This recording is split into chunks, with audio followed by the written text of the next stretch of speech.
Hi, welcome to Oh, Math All. sorry. Good Lord. Hello, welcome to Math for All, where we try to make math creative, curious, and inclusive for everyone. I am Molly Vokey. And I'm Heidi Subnani. Thank you so much for joining us this evening. We are really thankful that you are here. We hope that you've been following along with us this season. You may have noticed that all of our guests are women or non-binary folk, and that is on purpose this season. We always try to make that part of the work that we do, but we're just going all in season 5. So you can follow along and find out which amazing woman is coming on in our upcoming episodes, or you can watch back episodes at Math for All YouTube channel or our Facebook group. You can also follow along on Blue Sky if you'd like, or our website. So any of those spaces allow you to find out more. Yes, and we're super excited about our guest today. We're going to be talking about supporting, not having the best day.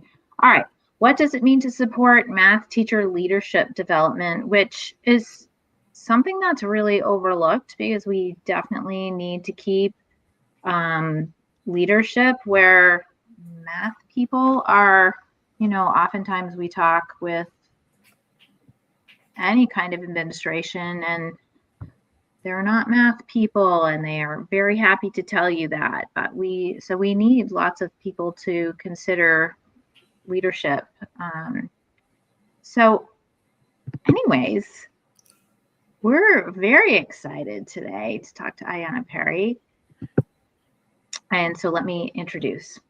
Dr. Ayanna D. Perry is the Director of Outreach and Dissemination at the Knowles Teacher Initiative, where she leads efforts to expand the organization's impact by sharing knowledge, building partnerships, and supporting the development of teacher leader communities. Ayanna has contributed to the field through writing, including co-authoring 2 practitioner books with Corwin, which we will give you links to later, answering to your biggest questions about teaching secondary mathematics, and answers to your biggest questions about teaching secondary science. She earned a PhD in mathematics education from NC State. Her professional interests include equitable teaching, teacher professional learning, and amplifying teacher voice. She is an active member of several professional organizations and holds leadership roles in the National Council of Teachers of Mathematics, the Association of Mathematics Teachers Educators, and the Association of Maryland Mathematics Teacher Educators, and the Benjamin Banneker Association. So she is one busy lady. So let's bring her in. Hello. Hi. How are you? I am well. I'm so excited to be here. Thank you for having me. Oh, good. We're excited to talk to you. We always love to start with what is your math story, so that if people don't know about your background, they can find out a little bit more about you. So what is your math story? Oh, I thought a lot about what to share because I think a lot of times as teachers, we kind of start with I always loved math. Well, I always liked math, but I wasn't great at it. I wasn't bad at it. I just wasn't great at it. So I practiced because I was an A-type child. So I would make myself my own quizzes and my own tests. And I would, like when we played school, I did work as the teacher. And so I think for me, math was always a place where I felt capable, right? Like my determination mattered there. I could work really hard at something. I could figure it out. I could learn about it. Like reading was for fun, but like math was like a place I could really like dig in and try hard, and I could see the outcome of my determination.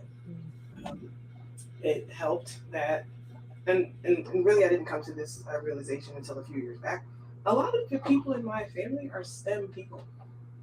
Like my uncle is a mathematician. My auntie does science. My other auntie is also an accountant. So my mom is a nurse. Like there's all these people who are in the STEM fields. My sister is in pharma and was a biologist, right? So I was really surrounded by people who had at least confidence in their math and science skills, and so I'm sure that that impacted my willingness to like think about math and to try math. So yeah, I think the story of math for me is really like determination, hard work, and like struggle. I certainly threw books. You know, there were moments where I'm just like, I don't know how to do this. Uh, but but then like a little while later, you pick the book up, you try again. And this is long before AI, so all you had were those odd problem answers at the back. So you had to work out the odd ones, see if you could get close to what they got, so you could go back and try the even ones to kind of make sense of what you were doing. And I always like I wanted to understand it. I'm curious as a person, and math also felt like a place where my curiosity was invited. Right, like we can differ on how we interpret stories. Mm-hmm. I remember in high school we were reading a book, and the one of the like person's names in the books, the name was Hezekiah, and they shortened the name to Kaya, but the teacher kept calling the child Kia, and I'm like, how did we get Kaya to Kia? That doesn't make sense, right? But I couldn't argue it because maybe in her world, that's how you shorten a name, not in my world, but in mathematics, right? Like we can, like, okay, tell me how you got from here to here. Like we can have shared language and agreement in a way that I felt English wasn't a place where that could happen for me.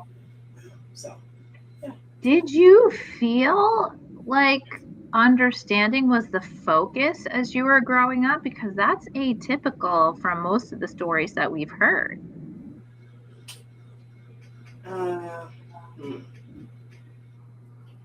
I think some of that is cultural. Mm-hmm. My parents are from Trinidad.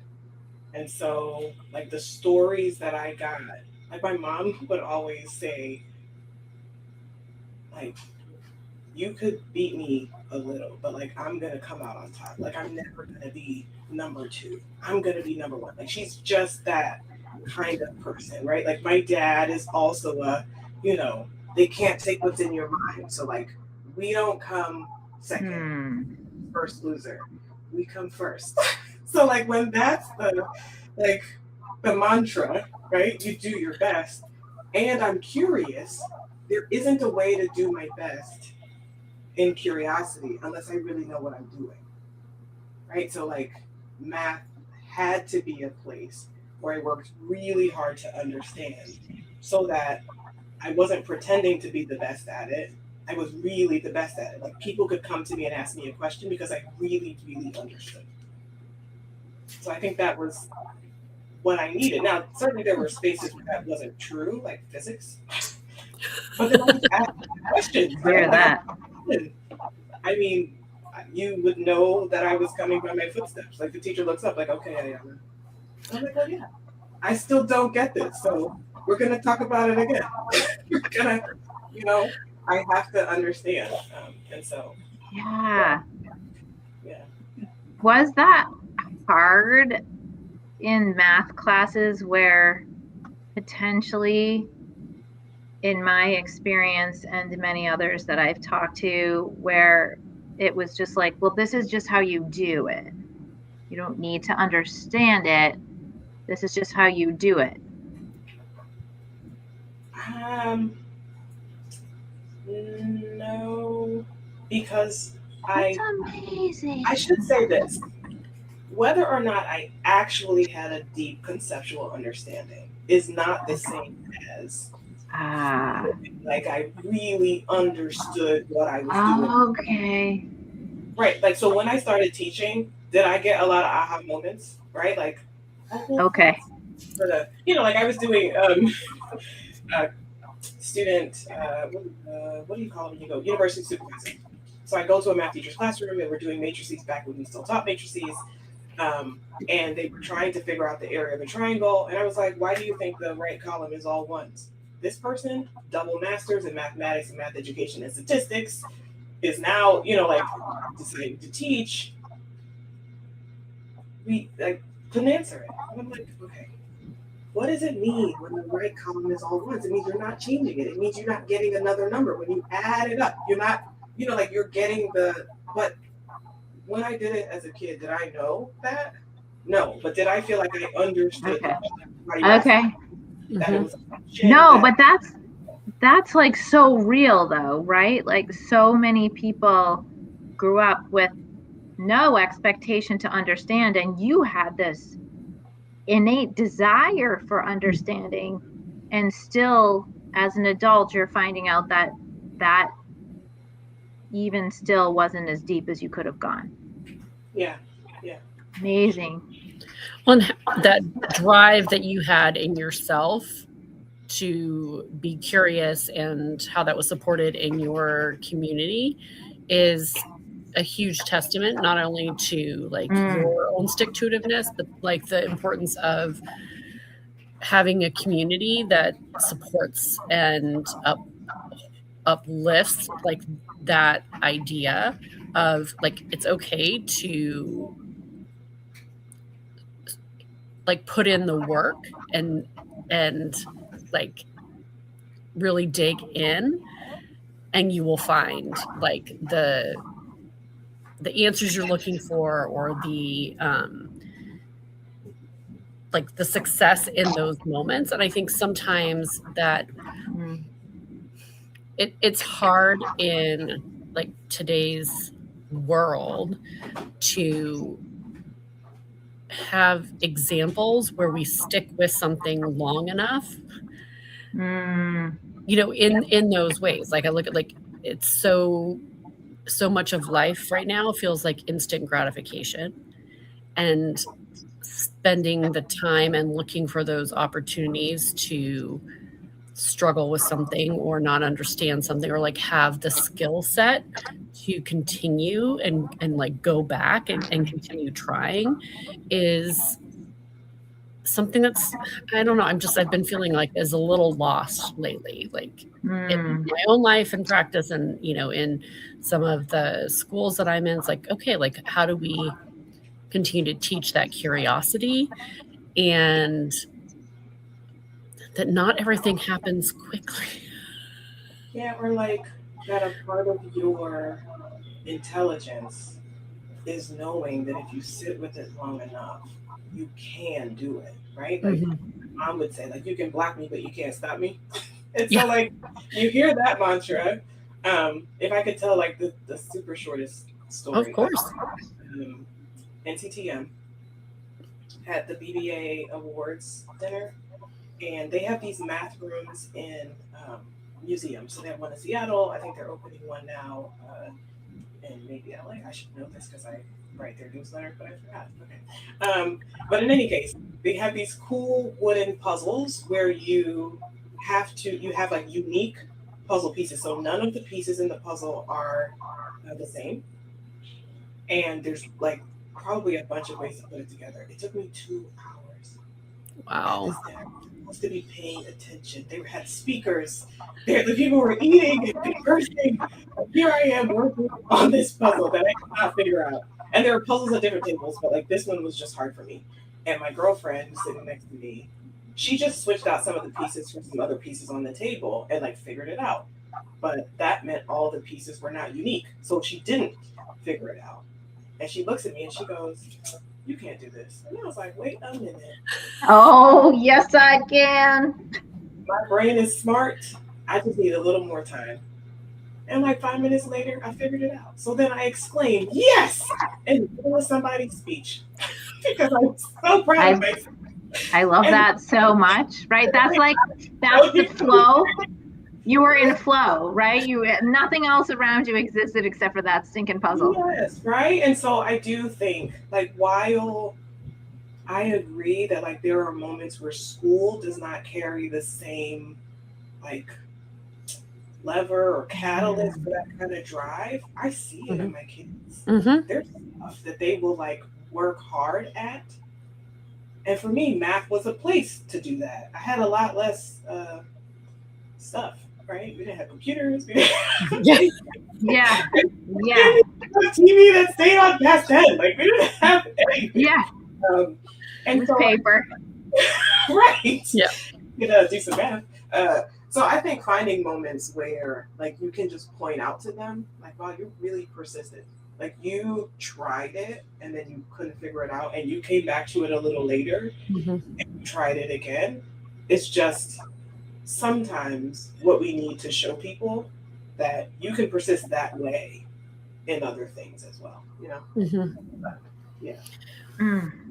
Mm. And like having those opportunities as adults, I think is, and this may lead into where our discussion goes, but it's the idea of when we've taught a particular course for a really long time, it no longer is as challenging to us. And so we sometimes forget to put ourselves in the place of the Students. learner, right? Yeah. And so like unless we're like trying something new or picking like that is completely outside of our wheelhouse, like our normal wheelhouse, then we don't have those opportunities to stick with something in the same way that our students are and keep coming back and keep doing. But we miss those opportunities because as adults, I feel as sometimes, you know, adults, we think that we're so much more evolved and whatnot. But we're often we're much more cautious in the new things that we try because we don't necessarily want to be seen as an amateur in something. And so it can be it's interesting to see Mm. how we react when we are in those moments of like Yeah, I don't like to do things I'm not good at. Ugh. right. Yeah. I don't like to do many things I'm not good at the same time. Yeah. But I'll do a few things I'm not good at consistently. So now my not good at thing are word puzzles. So I play Strands, Wordle, and Quirtle every day. I have not figured out the Strands for today yet, but I got till midnight. So I'll just Well, we won't keep you too long then. We know you'll persist until midnight after that story. Yeah, I will just try. Yeah. Oh my gosh. I mean, we could talk about persistence all day, and I feel like you would be an awesome person to talk to about that. But we're actually going to talk about what it means to support math teacher leadership development. I mean, which is its own form of persistence. For sure. In a way, if you're being the person to train those people or if you're trying to become a math leader. But I'm so interested to hear your ideas around math teacher leadership development. Yes. Okay. So the first thing is we are talking about classroom teachers. It's so interesting that in the world of education, we sometimes think that leadership means outside of the classroom. Mm-hmm. But at Knowles, we mean in the classroom. And for me, deeply, it's like you lead from the classroom. Now, doesn't mean you can't leave the classroom, right? Mm-hmm. Like, make your choices for yourself, take care of yourself and your family, like, do what you need to do, and don't be taken advantage of, right? Mm-hmm. We don't mean work yourself to the bone for no additional compensation. Like, that's not the vibe. But math teacher leadership is really an opportunity for teachers to work collaboratively to make real important systemic change in their schools and districts.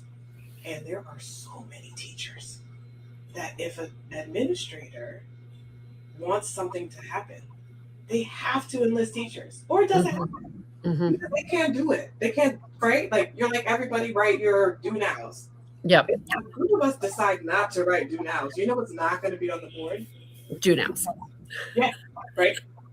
If the group of us decide to write do nows and you never asked for it, you know what you're going to see when you go into every class? Mm-hmm. Do nows, right? Mm-hmm. Because the person that has the collective power is the teacher.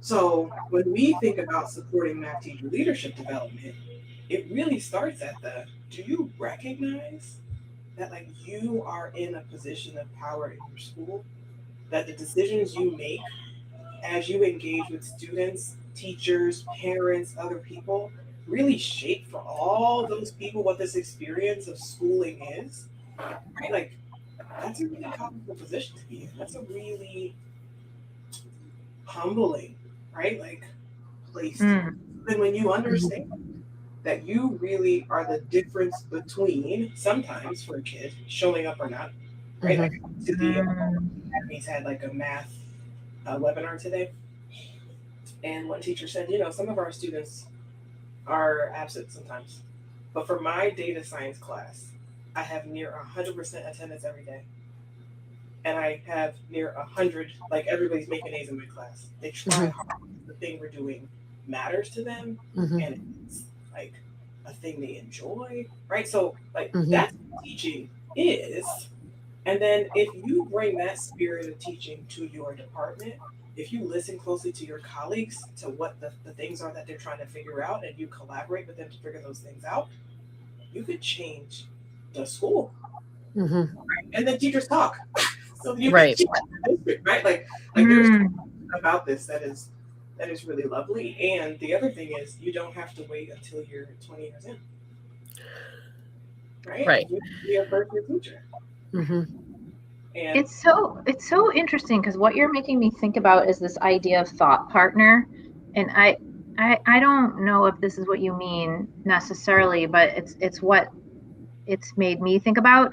And since we've been going, Heidi and I go to a lot of conferences, and we hear a lot of people when they go to conferences talking about like, this is the thing that I'm currently thinking about. And, I'm not an expert on this. This is what I'm thinking about. And I would love a thought partner in this. And it really changed for me my idea of what it means to be a teacher at any level, right? Because if you, and this is why it's clicking for me with what you're saying, is that like everybody should be learning all the time in a school district. And if you are doing that and you are collaborating, you do have collective power. But if you go into your classroom and teach in a silo and every single person does that, there's not like a collective. There's no, I don't know. You're not really a group. There's nothing to tie you together. Right. Thought partner for me, it feels very powerful, and it feels like that's what you're talking about. Yeah, like in our language, we talk about them as like critical friends. And sometimes the critical friend needs to focus on the friend. Like you are building relationship with someone, but sometimes the critical friend has to focus on the critical. You're like, hold. Did you just say that you thought this kid couldn't do this because of this thing? Did you say that? Did I hear that right? And really, I think curiosity is the basis of all good friendships. If that's not what you said, help me understand what you did say. Yeah. Right? We have these norms in our community. Ask for what you need and tell what you can give. Ask for what others need and tell what they can give. And like invite them to tell what they can give. But the last one is like ownership is more important than intent. So like essentially don't make assumptions about people, and people should interrogate their intent all the time. Oh no, impact is greater than intent. So own your impact and interrogate your intent, right? Like generally in life, make assumptions about things, not because of the idiom, but generally like you just don't know, right? You really don't know where somebody's coming from. And so I think in this collective around teachers and teacher leadership, like when you have a vision for what your school could be, I think the first important step is to ask your neighbor, hey, is this the kind of place you'd want to work? Because you might have some blind spots that would make that workplace bad for your colleague. Right? Like there are some, like I would love to stay at school until 6 o'clock every day and analyze data together. Hello, school ends at 3. I need to go home. Yeah. That is not a place. So then what does it look like to learn together, to collaborate, to open our doors, to not be siloed? Sometimes it's a 3-minute observation club. That's really cool. where you just take 3 minutes and go into the classroom of another teacher, see what you see. And then, like some of our teachers, we fund them to pay for lunch for the people who have done that, just to talk about what they learned about each other's practice in 3 minutes. Mm-hmm. Right? That's cool. That's leadership, right? Yep. Because leadership is not out in front. It is not telling everybody what to do, but it is setting a collaborative vision. Mm-hmm. Curious. It is thinking about and putting student equitable outcomes ahead, right? And like outcomes like grades, we mean, well, we certainly do mean grades, right? Your students should do well, right? Mm-hmm. If students really enjoy school and Mm-hmm. functioning in the system, that's not good teaching. But it should also be that students feel like they can bring themselves and their knowledge into the classroom. It should also be that your colleagues can advocate for themselves. It should also be, right, that's what teacher leadership offers, is Mm-hmm. a system that works well for teachers and students and admin and families, and teachers have a part to play in it, So yeah, I think running the building of community, the co-investment in our improvement is a super important part. I wonder, when we think about administrators, even above that, setting up the structures and opportunities for that to flourish, what are some suggestions, maybe if you are a teacher who would love to be in a more instructional leader role, but be in the classroom versus transitioning, how can they advocate with administrators? Let's say they don't have someone like us who can be an advocate for them, so that they can set those kind of systems in place. Yeah, that's really interesting, because sometimes it's hard to start with your administrator because of the culture at your school. Mm-hmm. Right? At the school I started at, there were 5 small schools on a campus, and I was the earliest teacher in my school. But my principal was like, all my teachers are great. So if I need a thing, I'll go to any of these teachers. He actually had people come to observe my class, not as a she's a first year teacher, see what she's doing, but she does this thing really well. Come see what she's doing, right? But if that's not a school you're at, if you're not in a place where your good idea can be seen before you get a certain amount of tenure, go to the district. Because there are lots of opportunities to share your knowledge. Districts always need people to write, assessment questions, to help grade things. Look for the opportunities there, because if you need an advocate to have a chance, then you have to find the community that has your advocate in it. And sometimes that's not in your school. Sometimes it's just in your school, but not in your department. And the other piece of this is we really support teachers in our programs to pay attention to the system. Where are the power players? Where are the levers you can pull? Where are the people who have the ear? Because while it's great to advocate for yourself, if you just tell Julie, Mark, Mix Willis, right, that you need supplies for your science classroom and you'll get them, well, go over there, tell them what you need so you can get what you need, right? Because we don't live in a vacuum. We all need people to get to where we've gone. If we think we've done this on our own, we are fooling ourselves, right? So also are in that kind of thing. And so how do you make sense of the system? How do you engage with people so that you can be in a place where you can do that? I think the other piece is your colleagues have to see you as a person who can positively impact their practice. Some might say leader, but I don't always think that leader comes with that, right? I don't think those things are always the same, but that means you have to have good relationships with your colleagues. And that's another important part. You have to know your content, have good relationship with your colleagues, have an advocate that's hey, I've seen them do this thing and it happens well. And then you might be in a position to do, part-time teaching and part-time coaching or something like that.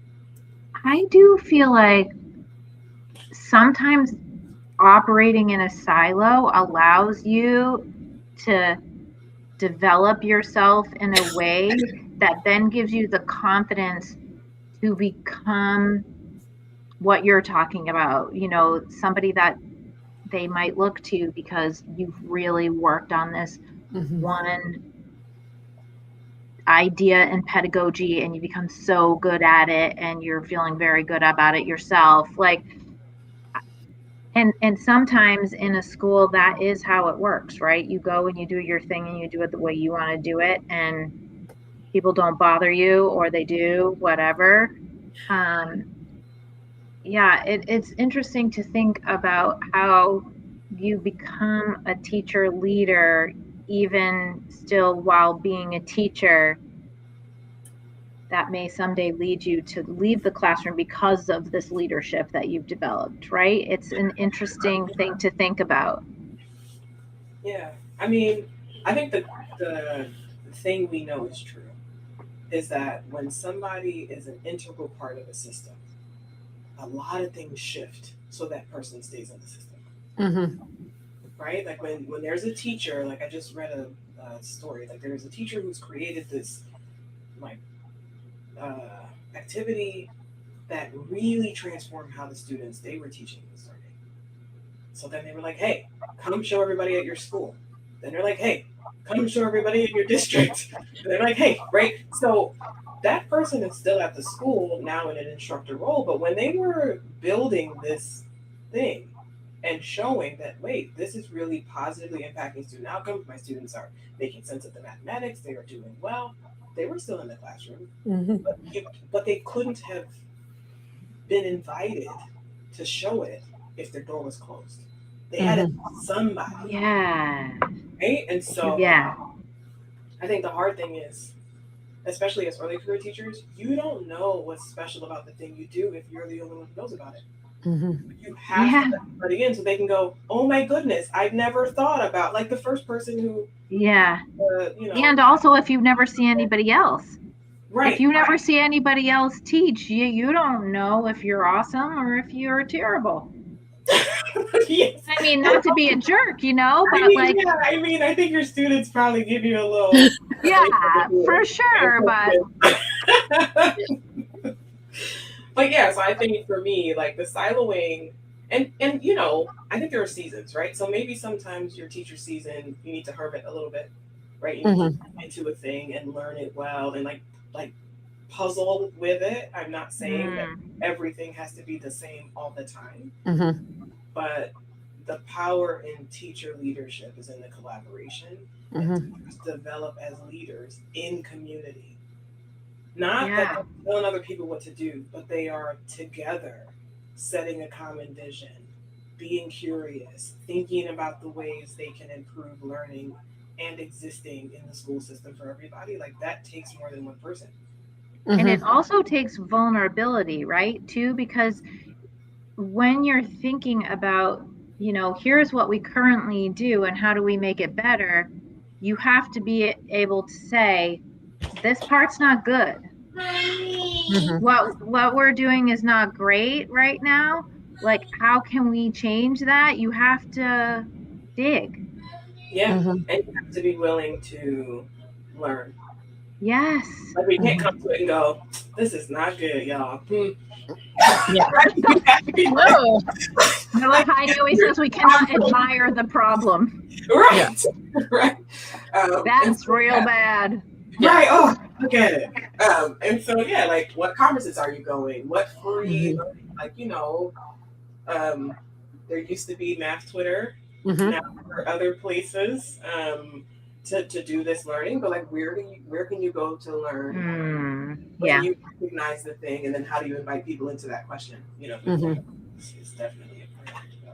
Well, and I think when teachers have these opportunities, I feel like I bumped up against this today. That like there was in a couple meetings, like definitely a tendency to admire the problem, and it's like everyone then feels more sucked down into like a cycle that is like it feeds on itself versus okay, like yes, we Like there are some things within our control, there are other things not in our control. What are the things that we have control over? And often that is just how we plan and interact with students around the mathematics that we're doing or around whatever subject it is.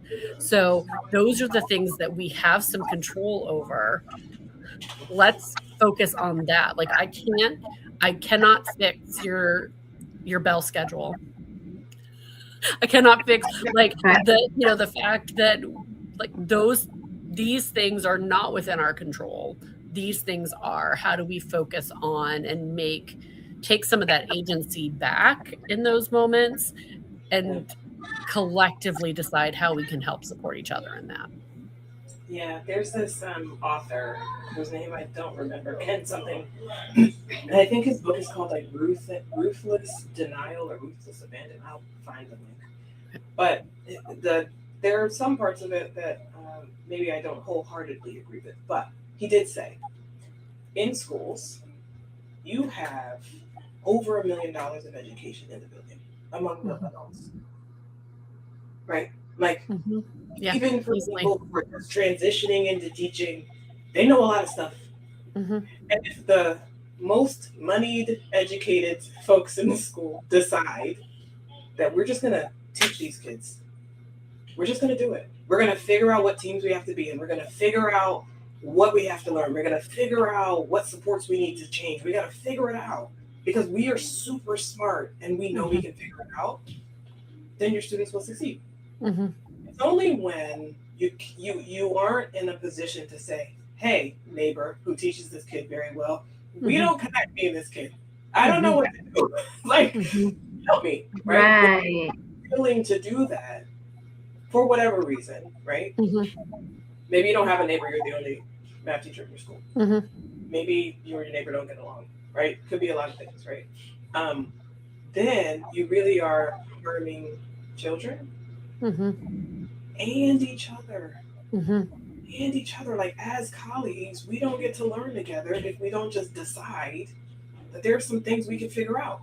Like, we could do better, right? And so I think for me, the crux of like teacher leader development is both helping, like making it plain to teachers that yes, while there are parts of the system that don't work the way you want, there are decisions you can make within that system. And then you're the most versatile, most flexible of many people in the workforce, right? Like you on any day, you don't know what you're getting. A group of people are showing up that you have met before. And that's all you know, right? Like there's not anything else that you can like 100% count on. And you do such good work, right? And so like take that same confidence, that same trust, that same excitement, and turn it to the problem of supporting students. Turn it to the problem of inviting families in. Turn it to the problem of collaborating with your admin so that you all aren't always on the outs. Right? Like, teachers can do all the things. What do they want to do? Okay? What would like be joyful and what would be sustainable? Right? And I think, yeah, it's so much. I mean, everything in the world really requires relationships and collaboration in order for things to move forward, and that it's an interesting thing to think about as a teacher who could potentially just choose to be in a silo or they're already in an environment where silos are very encouraged. So it's really nice to hear the way that you're talking about it and the work that you do, to know that it doesn't have to be that way and it shouldn't be that way, and that for students to be more curious, we have to be more curious. We need to dig deeper and to not just settle. Well, you're not doing well because of whatever. Well, you can do well. I believe you can do well. So how are we going to do that? And that applies as much to students as it does to anyone working in the school. Yeah, I think it wraps back around to what we were talking about earlier with perseverance. And I will say I'm an optimist, right? Like I see most. I hadn't noticed that, but so I'm glad you said it. Like the P is there because there's like a strand of pessimism, you know, the optimist, not a full-on optimist. I did not actually hear any pessimism. Yeah, it's more, you know. I saved that for the ones who live here. I mean, tomorrow's Friday. You might have some tomorrow. Yeah, but you know, I do think that like the perseverance for any problem is how you get to the place that you trust your intelligence, your ability to do something, right? So for me, the first place I persevered was mathematics, and then it was teaching, and then it was supporting math and science teacher education. I failed a lot at a lot of stuff, like in this journey, right? But you don't have to quit it. You just be like, all right, that didn't work.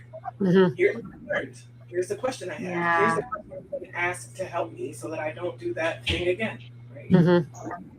Right, but you're the perfect example of this, right? Because what we all strive for is to have students become people in the world who want to continue to solve problems. And if what we want is to start that in the classroom. So what are the messages that we're sending students? Like, you got a ton of messages as a child that math is the place where you can continue to try and learn and succeed. I think every teacher wants that for their kids. But then teachers have to model perseverance, right? Like I had a kid in my algebra class who failed the end of year exam when I was teaching. He took me with geometry and he got a 4 on the end of year exam. Same teacher, same kid, different content.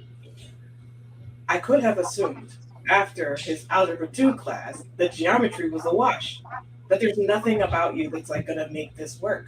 But I'm like, all right, we didn't figure it out last year. We got another year. Let's see what happens. It worked out, right? I learned as a teacher. He learned me as a student. But also, geometry just made better sense because it was.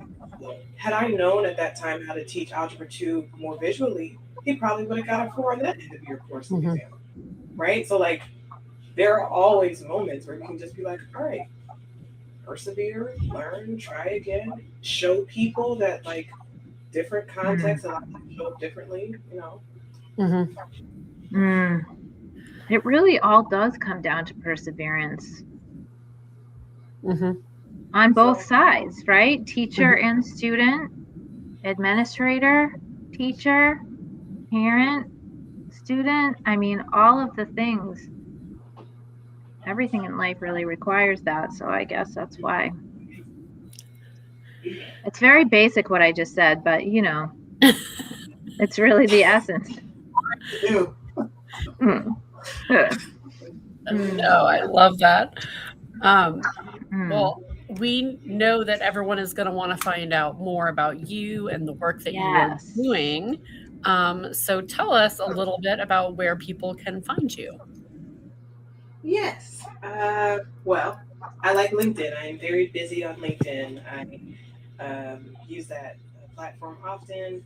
And Corwin, they mentioned earlier that I co-wrote really awesome authors 2 books, one for math and one for science secondary, about how to really start or rejuvenate your teaching. The nice thing about the book, it's kind of like a reference book. You have a question, you go to the page, there's 1,000 words about that question. That's it. And then like a couple resources if you want to learn more. So it's not a textbook. It really is just like how do I plan lessons? How do I talk to parents? How do I teach using the process or practices, right? The standards. And so that is a cool thing. I work at Knowles, and I'm super excited because this summer we're having our Knowles Teacher Conference in Atlanta. And awesome. The conference is you register and pay $50 for the conference, and then after you tell us how you like the conference, we give you a $100 gift card. Because teachers should be treated well, right? Like the $50 is to hold your spot, the $100 is so that whatever you learned, you can invest in your process. And so we also do like courses for teachers that are facilitated by teachers that work And we're working on a couple, like a book now that includes teacher leader stories. And so by the end of the year, we'll be able to share, kind of like what stories our teachers have said and have to share about their classroom practice and the ways that that has supported them or been a struggle, right? To share, to change their classroom and their districts and their colleagues. And so super excited about that project too. I love that project. I have a daughter who is leaving her master's program in just a few weeks, and she wants to become a teacher. And I feel like those are the kinds of things that are really good for kids at that age who are just going into the classroom with a lot of ideals. Can, once they get into the classroom and realize that everything is not super ideal, to be able to read things like that, to give them hope and understand how you get through some of the things that are not super ideal. You should share me your address after this. I'll send you a copy.